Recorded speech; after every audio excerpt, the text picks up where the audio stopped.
Morning, Gamecock fans. Today is Tuesday, November 11th, the year of our Lord 2025. And this is Coffee with JC Shurburtt. Thanks for joining me today on Veterans Day 2025. Thanks to all that have served our country and put their lives on the line, sacrificed quite a bit so that we could live in freedom. I can assure you that when you look around the world these days, it's not always the type of freedom that we enjoy here in America, even in some places that pretend to be completely free. Lots going on out there in the world, and just thankful for everybody. You know, we have a lot of veterans in our audience. Lance, Bobby, both come to mind. I've hung out with them before, and so many others too that are in the chat box, not in the chat box.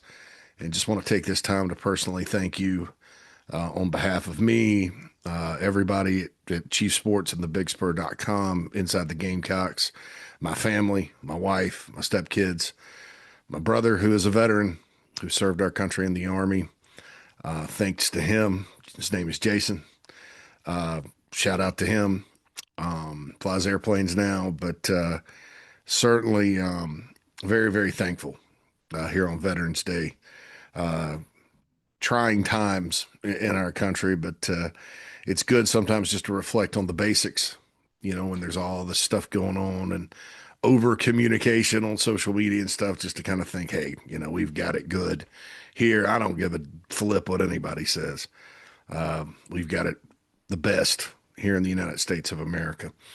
So with that out of the way, some basketball happening this week. The women's basketball team renews the rivalry with Clemson. ESPN2, 6 o'clock tip tonight for Dawn Staley's second-ranked team. So a lot of people will be excited about that. Probably a pretty big crowd at the Colonial Life Arena. And then tomorrow night, you know, like I said, we've been saying on the shows this week, I think after the close call Sunday night against Southern Miss, it's probably good. And so many guys did not have such really good games. It's probably good to get right back out there. Just try it again, you know, see if you can fix some of the things that went wrong against Southern Miss and get another win. You know, that would be 3. I have a friend that has a number every year, every basketball season, and he loves Carolina basketball. He actually got to go he's my buddy that went to the Final Four with me back about 8 years ago. We had a blast out in Phoenix, and he's a big Carolina basketball fan, and every win he sends to the group text we're on with another friend that counts down, you know, 20 to go, 20, you know, and in his mind, I think he thinks Carolina needs 22 wins. So I got a text the other night, 20 to go. So there you go. The countdown is on, so to speak, but such a good, you know, such a good slate of basketball this week. And then the Gamecock football team, obviously, back in action, noon kickoff, 11 a.m. my time. I have to be careful about saying 11 because I've been in the central time zone so long now. I say 11 around the house, and sometimes I got to make sure I say noon because the majority of the folks, not everybody, but the majority of the folks out there live in the Eastern time zone. That's where the University of South Carolina is located. It'll be 11 a.m. local in Aggieland, because College Station is in the Central Time Zone. For the second straight year too, Carolina only played one team in the SEC located in the Eastern Time Zone. That was Kentucky. Everybody else is in Central. So that shows you kind of how wacky these schedules have been these couple of years. Of course, it changes next year as Florida and Tennessee come back on. Georgia comes back on. Arkansas, we see Mississippi State again. Still got Oklahoma, Texas A&M. Alabama still on the schedule. Great. But it's a different one next year, and then it'll flip again in 27, 28, 29, and so forth and so on. So, yeah, Texas A&M, really good football team. I've got an interview later today on TexAgs Live. That's their big website, the big independent website. You get Billy Lucci, David Dunos, all those folks. Got a text from David last night, so looking forward to that right before I come on the show, chopping it up with those folks. A&M as a team, as a program, you know, I don't want to say it's been a lot like Carolina. Let me get this just straight here. They've had more successful periods than South Carolina, but kind of like South Carolina in some ways, right down to having a rival that wears orange that's dominated the in-state series. Um, hadn't always worked out. There's always been some questions about Aggie football as to why it hasn't always worked out. And I'll tell you right now, I think they have the right coach in place in Mike Elko. He's a ball coach. He's a guy that doesn't lose a whole lot. And I've said this for a long time. Um, Gosh, back Dave Clawson was at Wake Forest. All of a sudden, Wake Forest, when they've been good, they've usually been like good on offense. They had, I guess, the mesh run game concept. They've had a long successful streak of finding quarterbacks. It's been one of those things where when Wake's good, I don't want to say outscore you, but they've been, tough to defend offensively. Well, there was a period there where Wake started playing crazy good defense. Well, how did this happen? Because if you're building at a Wake Forest, you can usually find skill guys, and if you're good at finding quarterbacks, as Clawson was, you can find quarterbacks, running backs. The Carolinas and Georgia and all the places Wake recruits, they're full of those guys. But the defensive line and the linebackers and the DBs, if you're really good, the bigger schools, the more established schools, the non-academic schools, kind of get those guys over Wake. How are they this good on defense? Well, it's Mike Elko. Next thing you know, Mike Elko goes to Notre Dame, has a great run as the D coordinator there. He goes to Texas A&M, really good run as the D coordinator there under Jimbo. In fact, that was the best part of what they did. Then he goes to Duke. So you're like, okay, this guy can coach defense. Duke had a good, successful run under Cutcliffe. He takes over for Cutcliffe, the guy that follows the guy, and lo and behold, he won 16 of 25 games. A&M almost hires Mark Stoops, which I still don't know if that would have been a bad hire or not. I look back on it. Obviously, A&M has a lot more resources and access to talent than Kentucky does. So we don't know, but and they kind of pulled a quiet Tennessee. It wasn't as loud as the Schiano situation in that fiasco coaching search a few years back, but it was going to be Mark Stoops. And they're like, oh, no, and then so they ended up hiring Mike Elko, which those two guys I felt at the time, go for the coach, not the name. I said Texas A&M needs a coach, like a guy that can coach, a maximizer, because they've had talent for years. They've had resources for years. They just don't get the most out of it as a program for whatever reason. There's probably different reasons for different coaches, different tenures, different time periods.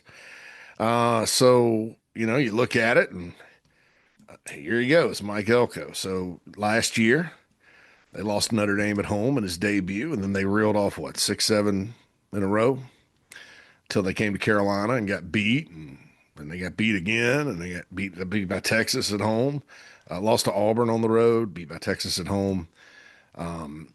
Finished 8-4, lost in the Las Vegas Bowl to the Trojans, Southern Cal, which was not a pleasant thing. But just as I always say, you lose the bowl game, it doesn't matter. What matters is what you do this year.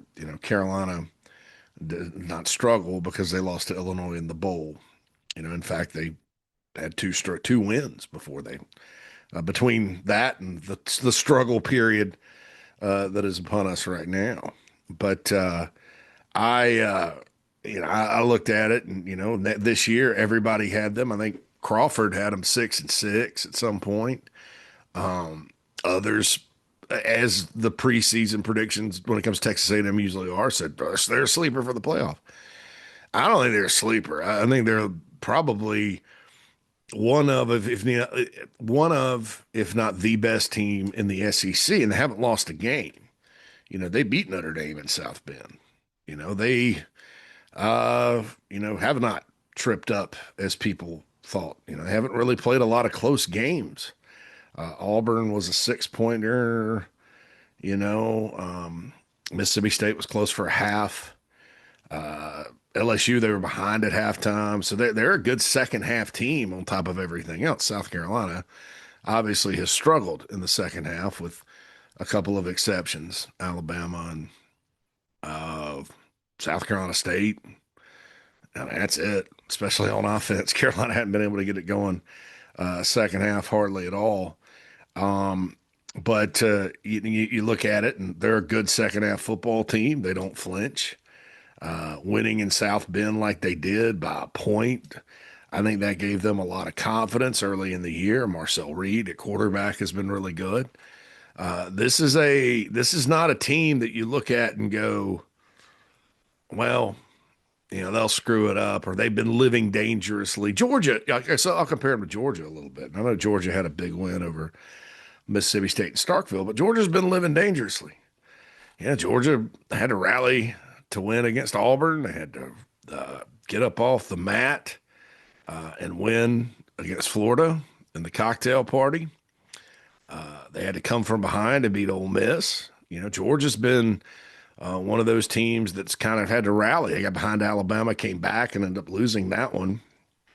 But Tennessee, Georgia was a shootout. Now, a lot of that's a function of schedule because Georgia's played a bunch of pretty good football teams. They got another one this weekend in Texas. But A&M, has not been living dangerously. They've been, catching teams, I think, at the right time. On top of that, it's a good time. It's a better time to play Missouri now, obviously, than it was back then. When Alabama played them or Carolina played them or whatever, because they're down to their third quarterback and they just could not throw the ball, and then their defense kind of wilted, turnovers in the first half. And A&M played a really good second half up in Como and won by 21 points. So, you look at it, and this is a complete football team that's well coached and has a lot of talent. They always have a lot of talent, but they're maximizing that. I mentioned their offensive scheme, the old Kansas State scheme. Colin Klein has had a really good year as a coordinator. Like I mentioned, Marcel Reed has taken a step forward. They're tough to stop. They still got Reuben Owens and Le'Veon Moss in the backfield. They have a good offensive line. Mike Elko said it's one of his best. So, Carolina's defense is going to be in for a big challenge. Plus, it's on their home field. Offenses usually play better. I do think having an 11 a.m. kickoff is better than playing them at night. Although that place is loud. Gosh, 25 years ago, I remember sitting in it's my girlfriend at the time. It's my ex-wife now. I remember I was in Carolina sitting in her dorm. It was 2000, and Oklahoma won the national championship that year. And they went to A&M for a noon kickoff. Place was packed. That was before I think they had enclosed one of the end zones. They had like bleachers on one end of Kyle Field. It was loud. And Oklahoma escaped 34-31 in that one. So time of day, it's not like LSU where it's a significant difference between night games and day games in Baton Rouge, and maybe in Columbia too. So if you look at the record under Beamer, it certainly is that way. But sometimes those early kickoffs, 11 a.m. local, you've been on a roll, you're playing a 3-6 football team. You don't really know what to expect on offense. That those are some ingredients that at times go into surprising results, especially in the SEC. But I think Elko does as good a job as anybody of keeping his guys focused. Even in the games they lost last year, I mean, second half at Carolina, they sort of let it get away from them. They kind of got overwhelmed. Auburn was a double overtime deal, 43 shootout. And then, by the time the Texas game came around, I think there's so much at stake. Maybe the pressure got to them and renewal of the rivalry, and Texas's defense just shut them down. I mean, they 16-7 was the final there in Aggie land. So, this is a different A&M team than last season. But that said, those of you that believe that there's a chance Saturday, there's some ingredients there. I mentioned Marcel Reed, and this is, I hate to keep being disappointing and talking about the offense. We've talked it to death, but that's what's on people's mind, right? Offense or basketball. I look at it and it's like, you look at Reed, second year at A&M. He's gotten so much better. He always had talent. I mean, he took over the job last year. There's a reason they went with him. It's not just his legs. He can throw too. Um, got a good supporting cast this year, and the scheme's been good.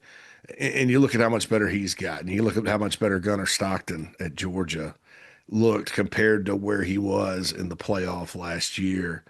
You look at what Tennessee's done with Joey Aguilar and cutting back on the massive amount of interceptions he threw at down in over at App State.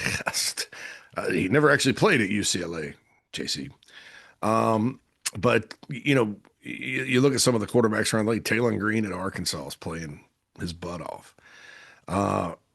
For Bobby Petrino. And it's frustrating to kind of go back and look at Lenore Sellers in South Carolina and say, man, where did everything go? What happened? What went wrong here? And through 9 games, you really can't say anything otherwise. But the Sellers in games has gradually regressed as the season's gone on. I didn't think Lenore's played that bad early on in the season. He took the hit against Vandy, missed the second half. I thought that in Missouri, throwing the ball down the field, he was fine, sat in the pocket. The running in that game was, I mean, basically he admitted that they knew what was coming and it was a disaster in the run game. I thought, he's missed some passes, but it gets amplified because you're just not scoring. I thought he played really well against Alabama, truth be told. And then Ole Miss, it was like, if you're looking at it kind of as a graph, he trended up a little and then bottom fell out. Ole Miss was by far his worst game. He's missing open receivers, all that good stuff. We've talked about that. There's something weird about sometimes when he runs. It's like, when we talked about the operational tempo of the offense, and we discussed that earlier this year, you're not really talking about going fast. You're talking about, is he in rhythm? Is he comfortable? Is he settling in and playing? And that just hasn't happened. Even when he has blocking, it's been a little nerve wracking. Somebody looked at talking about the pass game, pass calls, receivers are, off your screen. There's no short routes sometimes. It's just, a lot of the checkdowns are to the backs and tight ends. You can see that statistically. Sometimes he doesn't see them. I mean, it's the offense has just been a mess and it's impacted Sellers. And so the question I have, and everybody should ask themselves moving forward, is it Sellers or is it the scheme? Now, you know how I feel, and I believe I'm right, and I think 90% of you would say this was a bad plan. I think that when you look at kind of how other people have observed Carolina that know football, they're flabbergasted by what the plan was. Jeff Tarpley of our Texas A&M site, Jeff's good at going and looking at other teams. It's kind of like me, in that way. I try not to be overly harsh with other teams because what good is it going to do? Somebody gets a hold of that clip from some other school, and it doesn't matter. I tell you guys the truth about other schools, like Ole Miss is secondary, all that good stuff. But Tarp is a little, I don't know. Sometimes it comes across like every team is not very good that the Aggies play. But but there is some honesty. There's honesty there. And he mentioned this about Sellers. He said Sellers is a great quarterback, that would fit in just about any scheme in college football that you want to run, except the one Carolina's using. And they had some things to say about the offensive line. It's kind of the same old Carolina offensive line and all that.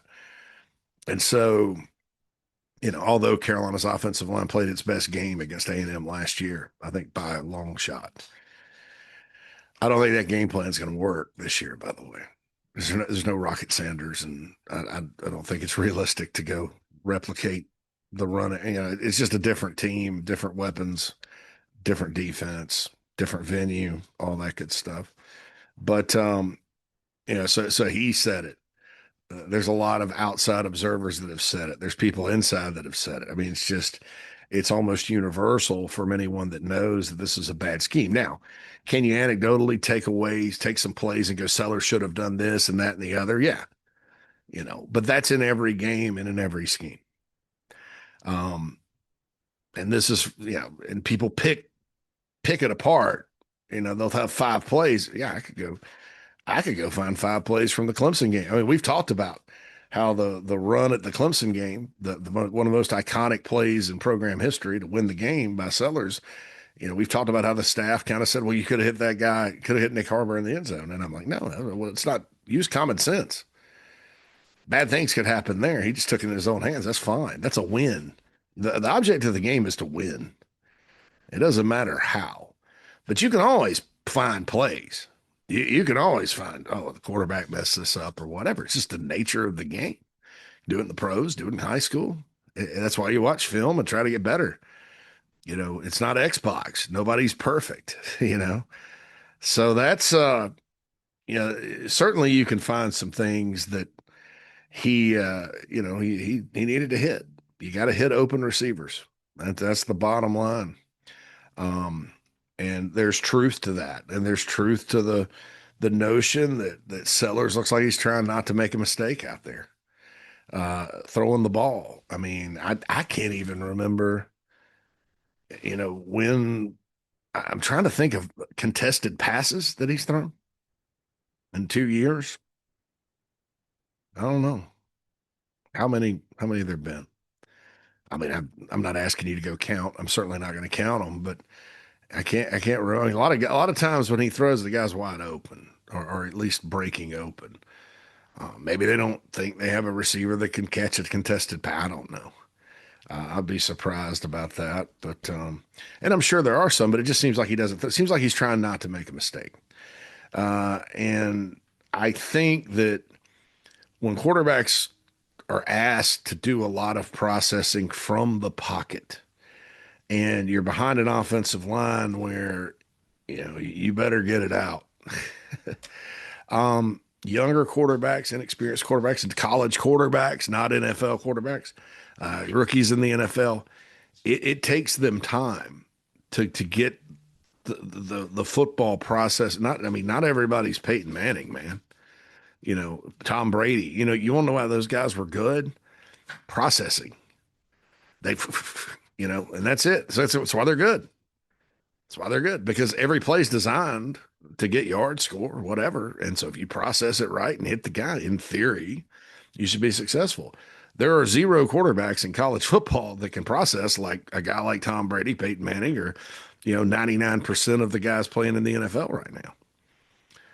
And when you're asking a young quarterback to do that, and that's how your offense is going to be successful, that's unless you've got a brick wall up there, unless you got like, gosh, if you've seen Braveheart, when the Scottish invaded York, that big tall wall that they were ramming the door and the archers were up top. You better have that protecting your guy. If you're gonna do that in college football, especially in the SEC, where the defensive lines are just too athletic and usually at an advantage. And you got guys running free. Some of that stuff with the slide protection, from what I've been told, is designed to let guys run free. I'm like, why? Maybe not do that. Maybe that's not, or if you have a guy running free at you, got to have something behind him to get it in space. I don't know. It doesn't make any sense to me what they were trying to do, and obviously others. So the question becomes, so I think the big question, is it scheme or is it Sellers? Well, I think till this, the overall picture, the overall deal is scheme. So the question becomes, is it too late because LaNorris Sellers is too far gone, having done this, having gotten into the habit of the slower processing, because that matters too. That matters too. I mean, we've talked about, Nico at UCLA and how Jerry Neuheisel took over and he played free, and all of a sudden, oh, this is why Nico was considered good. We talked about that. That was early in the year. It's only a handful of games, before that happened. I think three.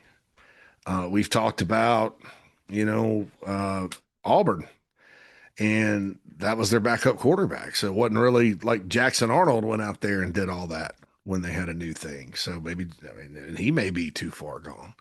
He may have never been good to begin with. So that's the question. And then you throw this onto it too. I mean, I said yesterday on the show, I, I can't guarantee, even if things are better, the play calling makes sense, the plan makes sense, they're doing something different, it looks better. I can't guarantee that the results, the outcome is going to be better. And here's why. It's the third ranked team in the country on their home field, and Texas A&M is really good. Really, really good. They're in the hunt for an SEC championship, national championship. They can smell it.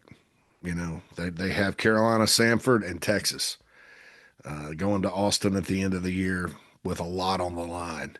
And I think they realize, maybe based on what happened last year, not necessarily against Carolina, but Auburn, and then losing to the Longhorns, that, the guys that are back, coaching staff that's back, they're probably sitting there going, well, we better not screw this up. You got to go out and take care of business, kind of like Ole Miss last week.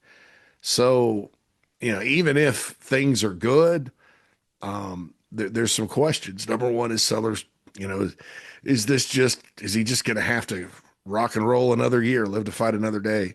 Because this year's just not gonna happen in SEC play. Obviously, Coastal and Clemson coming up. Those are non-conference games. It's a rivalry game at the end. Things can differ in terms of, maybe he does struggle at A&M, but he gets it together the last two. Competition's different, gets in a rhythm against Coastal Carolina, unless they decide to run it up the middle a bunch, which I hope they don't do. I can't imagine that if Mike Furry's calling it and calling it his way, that they'll want to do that.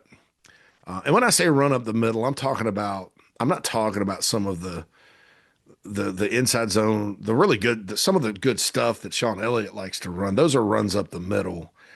So I hate to but you guys know what I'm talking about. The like what they were doing the last drive against Ole Miss was just bizarre. 12 plays for 27 yards and run 7 minutes off the clock.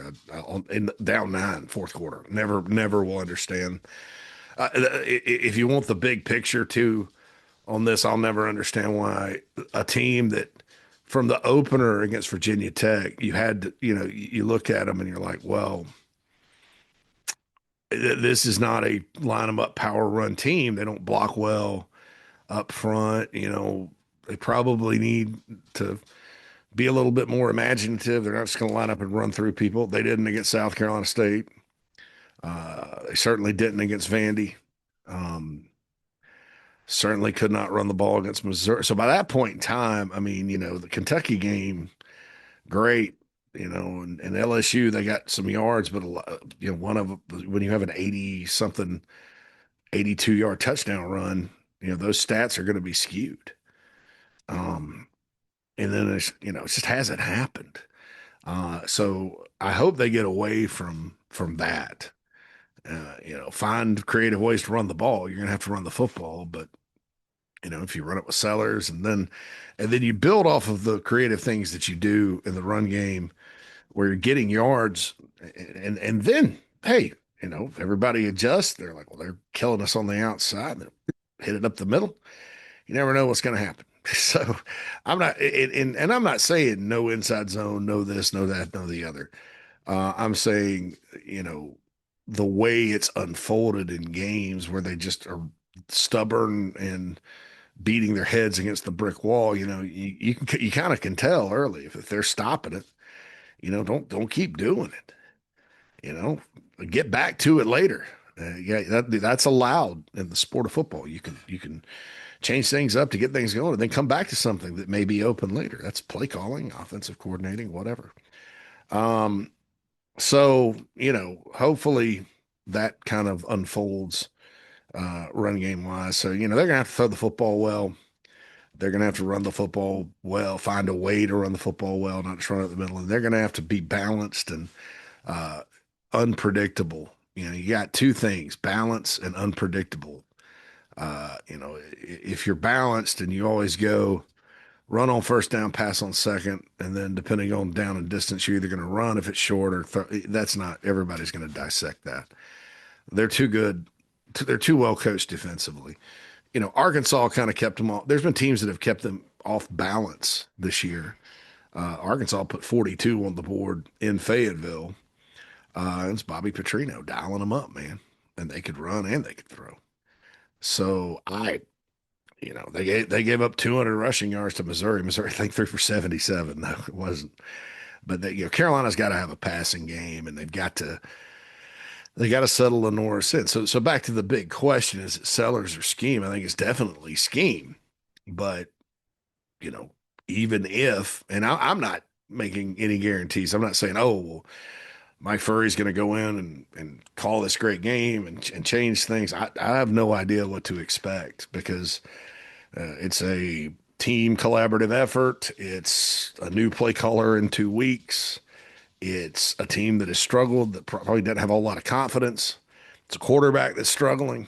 Yeah, I have no idea what to expect with regards to that. But just know that it could be that the struggles continue with Sellers. And at that point, I still at that point don't think that you go, well, it's all on Sellers because, it's game 10. You've had 9 games of crap, with the scheme and play calling for the most part.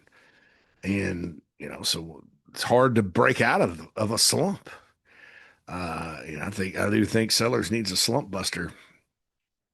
Good things to happen to him early, passing and running, and maybe it'll be a different thing.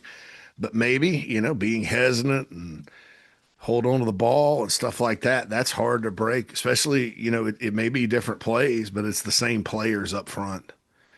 And there is a trust, in press conferences and stuff, they can say all they want about trust. Your actions speak louder than your words. And a quarterback that is skittish like that, hesitant, I think the conflict, and this is my opinion, I can't crawl inside anybody's brain. There's a conflict there when you're being coached to stay in the pocket, yet you're a great runner, and that you're gonna get pressured and obliterated, if you stay there, because somebody's gonna let somebody run free. Sometimes that's by design with the slide protection or whatever. So that's a hard habit to break over the course of 2 weeks in season going to a game. So I don't know. So Sellers or scheme's the question. I think it's definitely scheme, but it could be that even with a change and some tweaks and stuff like that, that Sellers continues to struggle. Hopefully, if that happens this weekend, they rally and win the last two because, like I've always said, it could always get worse. You lose to Coastal at home, and Coastal's going to come in fired up. I mean, they're going to think they can take a bite out of the Gamecocks, and that's an important game for that program, obviously. And Clemson's obviously also going to be ready to play, so it can always get worse, folks. I mean, it could be a disaster.